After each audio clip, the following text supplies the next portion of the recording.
What is an educated Filipino?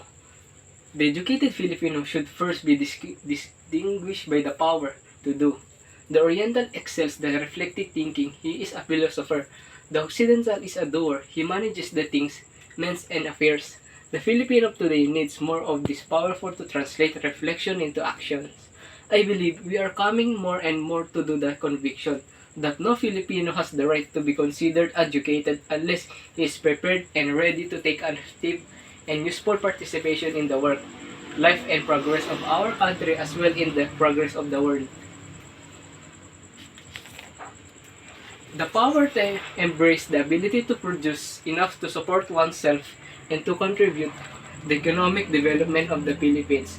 Undoubtedly, a man may be and often is an efficient producer of economic goods and at the same time he may not be educated. But in other hand, we should consider a man who is utterly unable to support himself to an economic worry to the society in which he lives uneducated merely because he is possessed in the super and grace cultures.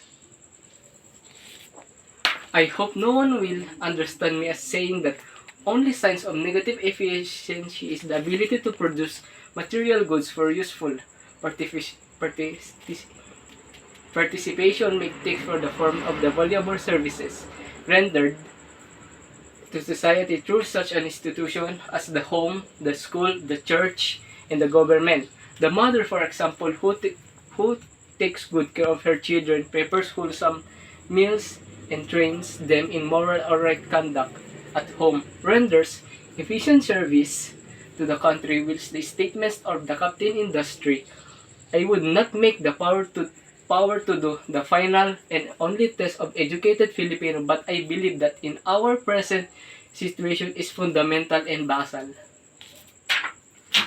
The educated Filipino in the second place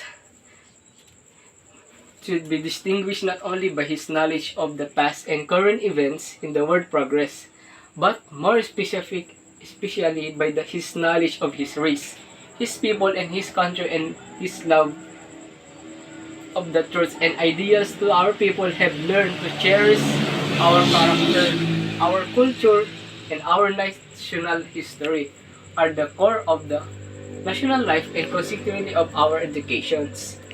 I would not have to educated Filipino ignore the culture and history of other lands. But can he afford to be ignorant of his history and culture of his own country and yet himself educated?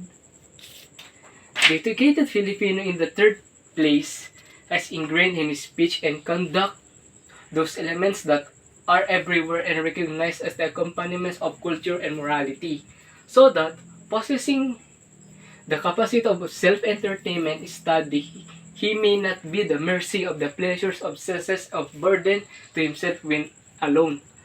There are then at least three characteristics which I believe to be the evidence of educated Filipino. The power to do, to support himself and contribute the wealth of our Filipino. Acquaintance with the word's progress, especially with his race, Filipino and community, together the love of our best ideas and traditions, and refined manners and moral conduct as well as the power of growth. Thank you.